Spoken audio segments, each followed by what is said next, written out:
राम राम दोस्तों, आप सभी का मेट्रोला ब्लॉग में बहुत बहुत स्वागत है।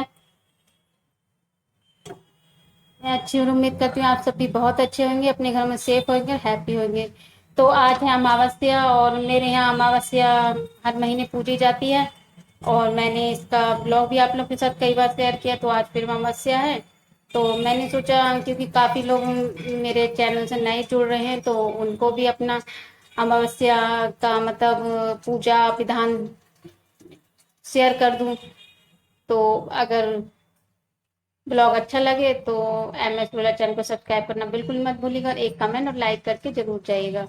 तो चलिए ब्लॉग स्टार्ट कर लेते हैं। अमावस्या है तो सुबह जल्दी उठी थी, जल्दी उठकर सबसे पहले नहाई ना मतलब थोड़ी पहले सबसे पहले सफाई की घर की, क्योंकि अमावस्या है तो घर की साफ सफाई करना तो ज़्यादा ही जरूरी तो होता है। क्योंकि इस दिन तो मतलब पितरों का पूजन वूजन होता है, तो ज़्यादा ही साफ सफाई करते हैं लोग। मेरे घर में हर महीने अमावस्या पूजी जाती है। तो सुबह जल्दी उठी थी, घर की साफ सफाई की, फिर नहा ली थी। और नहाकर सबसे पहले किचन में आकर खीर बनने रख दी थी, क्योंकि खीर बनने में लगता है टाइम। और फिर खीर बनने रख दी थी, और आलू को उबलने रख दिया था। जब तक खीर बनेगी, आलू उबलेंगे, जब तक मैं पूजा करने आ गई थी। तो पूजा कर कर और पितरों को दिया दिखा दिया था, अभी भोग लगाना रह गया था, क्योंकि मावस पूजने की विधि होती है। मेरे यहाँ 11 से और लौंगों से मावस पूजी जाती है। तो उसके बाद मतलब मैंने पूजा की, तो पितरों को दिया दिखा दिया था, और मावस अभी मतलब बाद में पूजी जाएगी, मैं और मेरे हस्बैंड पूजेंगे। तो इधर खीर बन गई थी, जब तक मैंने पूजा की तब तक खीर बन गई थी। क्योंकि खीर धीरे धीरे ही बनती है, तो मैंने क्यूब वाली खीर बनाई थी, जो बहुत जल्दी बन जाती है। मतलब चावलों को उबाल कर पानी में और उसमें दूध और मेवे डाल के खीर मतलब बहुत जल्दी बन जाती है। तो मैं इस तरह, जैसे जल्दी होती है तो इस तरह से खीर बना लेती हूँ। तो खीर बन मतलब चावल उबल गए थे और आलू भी उबल गए थे, तो बस मैं दूध डाल के और मेवे डाल के मैंने खीर बनने रख दी थी। और इधर मैंने पितरों का अमावस्या का सीधा निकाला है, शायद कुछ लोग नहीं जानते होंगे। एक अमावस्या का सीधा निकलता है, जिसमें हम सूखा खाना निकालते हैं अपने पितरों के लिए। तो बस वो निकाल कर और पितरों का नाम लेके मैंने उसको पूछ कर एक जगह रख दिया, क्योंकि ये मंदिर में दान होता है। और इसमें सब्जी, अनाज और मिर्च मसाला सब कुछ और दक्षिणा रखकर मतलब दिया पितरों के नाम का निकाला जाता है, जैसे सूखा सीधा कहते हैं पितरों अमावस्या वाले दिन। तो बस इधर इतनी देर मैंने सीधा निकाला, इतनी देर में मेरी खीर बन गई थी। बस खीर में मेवे डालकर और मेरी खीर तैयार हो गई थी। तो बस इधर मैं हो गई हूँ टमाटर आलू की सब्जी, क्योंकि टमाटर आलू की सब्जी बनानी, खीर बनाऊंगी, पूरी बनाऊंगी, सूखी सब्जी बनाऊंगी। तो सिंपल सी रेसिपी है। मैं इस तरह से अपनी टमाटर आलू सब्जी बनाती हूँ। ये मतलब समझ लीजिए भंडारे वाले आलू का मसाला है, ये रेडीमेड किराना स्टोर में मिल जाता है। इसे मेथी चटनी कहते हैं। और इसके साथ टमाटर आलू की सब्जी बनाओ तो बहुत अच्छी लगती है, क्योंकि मेरे यहाँ टमाटर आलू की सब्जी इसी के साथ बनती है, तभी खाई जाती है। क्योंकि मेरे हस्बैंड टमाटर आलू बिल्कुल भी पसंद नहीं करते। लेकिन हाँ, इस तरह से भंडारे वाली सब्जी बना लो टमाटर की, तो बहुत ज्यादा टेस्टी बनती है। प्लीज डोंट माइंड अगर आप लोग को बुरा लगे कि माँ बाप पे भंडारे वाले आलू टमाटर की सब्जी का नाम ले रही हूँ या उस टाइप से बना रही हूँ, क्योंकि मेरे हस्बैंड इसी तरह से ये टमाटर आलू सब्जी खाते, वरना वो नहीं खाते। इसलिए मैं इसी तरह से बनाती हूँ। वैसे इसे मेथी चटनी बोलते हैं, ये किराना स्टोर पर मिलती है इजिली। और इससे सब्जी बहुत जल्दी बनती है, आपको कुछ डालने की जरूरत नहीं, बस ऑयल डालो और जीरा डालो और टमाटर डालो और ये मसाला ऐड कर दो। और चाहे तो थोड़ा सा दही डाल सकते हैं, और बस आलू डालकर बढ़िया से टमाटर आलू सब्जी बनकर रेडी हो जाती है। तो टमाटर आलू सब्जी बन गई थी और खीर भी बन गई थी, तो मैंने जल्दी से पूजा के लिए पूड़ियाँ सेक ली थी छोटी छोटी। और ये मैंने सूखी सब्जी बनाई है, इसे कमल ककड़ी की सब्जी कहते हैं, थोड़ी हार्ड होती है, इसलिए मैंने इसको कुकर में बनाया और बाद में बनने रख दिया।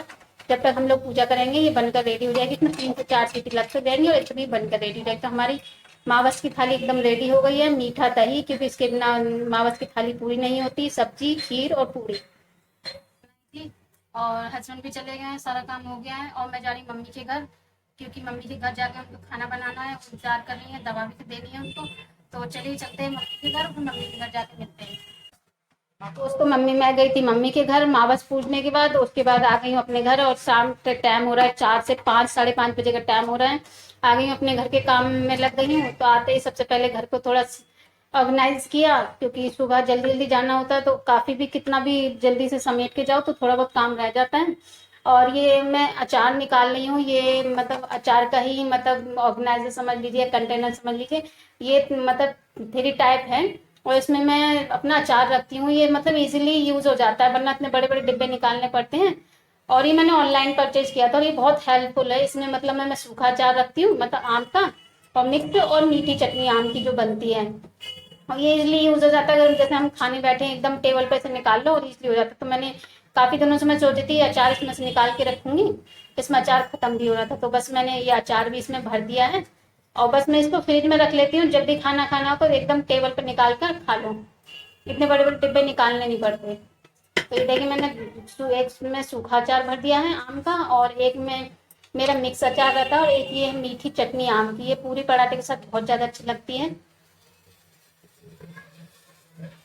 कुछ लोग इसको बनाते होंगे, मीठी चटनी बोलते हैं इसको, मीठा अचार बोल लीजिए।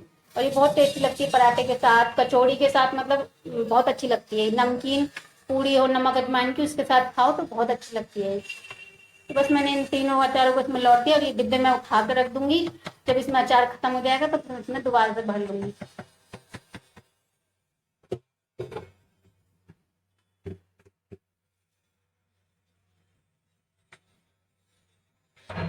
देखिए मैंने जरूरत के हिसाब से अचार इसमें निकाल लिया है, और अब मैं इसको फ्रिज में रख दूंगी। तो उसके बाद अचार भरने के बाद फिर मैं आ गई थी। आज मुझे बहुत जरूरी काम करना था। आप लोगों के लिए बहुत अच्छी मतलब ट्रिक है। अगर आप लोगों के घर में भी इस तरह से त्योहारों पे, जैसे राखी गई है, अभी जन्माष्टमी गई है, इस टाइप की मिठाई के साथ चाशनी बच जाती है, जो मिठाई में आती है जैसे रसगुल्लों में, इस टाइप में, तो इसका बहुत बढ़िया यूज है। क्योंकि मेरे यहाँ भी काफी चाशनी बच गई थी, राखी पे भी मिठाई आई थी और जन्माष्टमी पे भी आती है, हम लोग बनाते हैं, तो वो चाशनी बच गई थी। तो मैंने सोचा क्यों ना ये ट्रिक आप लोग के साथ भी शेयर करूँ और रेसिपी भी शेयर कर दूँ, तो आप लोग के लिए भी कुछ हेल्पफुल होगी। तो ये चाशनी थी रसगुल्लों की, और इसको मैंने कढ़ाई में निकाल लिया है। और इसमें थोड़ी सी चाशनी मेरे पास अलग सी रखी थी, जन्माष्टमी मैंने मतलब पनीर की बनाई थी, थोड़ी सी बच गई थी, तो मैंने दोनों को मिक्स कर कर कढ़ाई में इसको अच्छे से उबाल लेंगे। और इसमें चाहे तो आप थोड़ा सा उबलते हुए इलायची पाउडर डाल सकते हैं, तो इसका टेस्ट बहुत अच्छा आता है और खुशबू भी बहुत अच्छी आती है। इसको 10 से 15 मिनट के लिए अच्छे से उबाल लेंगे, क्योंकि चाशनी थोड़ी पतली होती है, और हमें मतलब ये बनाने के लिए थोड़ी थिक 2 तार वाली चाशनी चाहिए। तो मैंने इसको उबलने रख दिया, ये 10 से 15 मिनट के लिए मैं उबल कर एकदम रेडी हो जाएगी। इसको थोड़ा सा चलाते रहेगा कि ये नीचे लग ना जाए और ज्यादा थिक ना हो जाए, 2 तार की चाशनी हमें चाहिए। तो जब तक ये उबलती है, और मैं इसके लिए निकाल लेती हूँ, जो मैं यूज कर रही हूँ उसे कहते हैं चौलाई।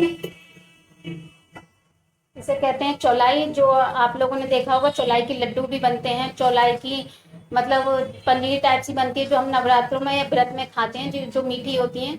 मैं उसी चौलाई को यूज कर रही हूँ। इसकी मैं बनाऊंगी पनीरी कह लीजिए या कतली कह लीजिए।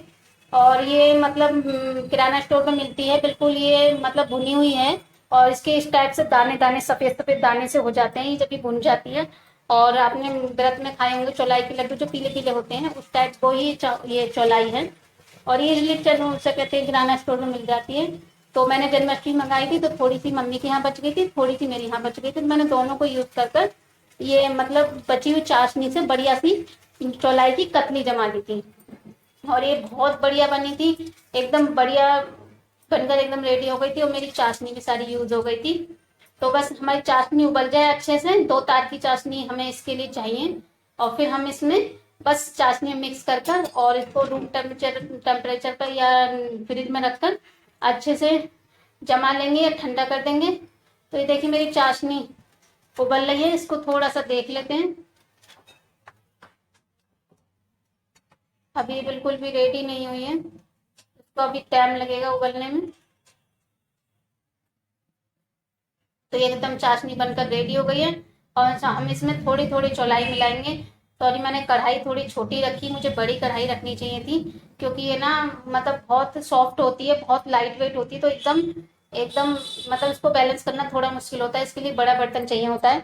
और मेरी कढ़ाई थोड़ी छोटी पड़ गई थी, तो इसको धीरे धीरे मैं मिक्स कर रही हूँ, क्योंकि कढ़ाई छोटी है, क्योंकि ये इधर उधर गिर रही है।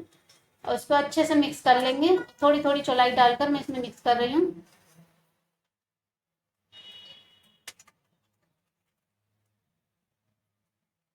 और इसमें कुछ भी मेवे हुए डालने की भी जरूरत नहीं है, आप चाहें तो वैसे डाल सकते हैं मेवे, वरना बस ये चौलाई और ये चाशनी से ही चौलाई वाली कतली बनाते हैं, बहुत अच्छी लगती है। और व्रत में खा लो इसको, या आफ्टर मतलब लंच, सॉरी बिफोर डिनर या लंच खा लो। और मतलब एक अच्छा ऑप्शन है स्वीट का, होममेड हो है तो हाइजीनिक भी रहेगी, और मेन हमारी चाशनी यूज हो जाएगी, तो उसको समझ लीजिए ये भी यूज, एक डिश हमारी बनकर रेडी हो गई है।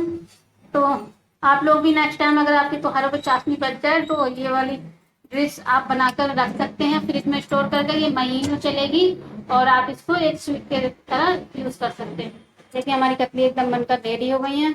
और उसके बाद नहाने के बाद मैंने कर ली थी पूजा। तो चलिए ब्लॉग का एंड कर लेते हैं। ब्लॉग अच्छा लगे तो एम एस चैनल को सब्सक्राइब करना बिल्कुल मत भूलिएगा। अपना ध्यान रखिएगा। बाय।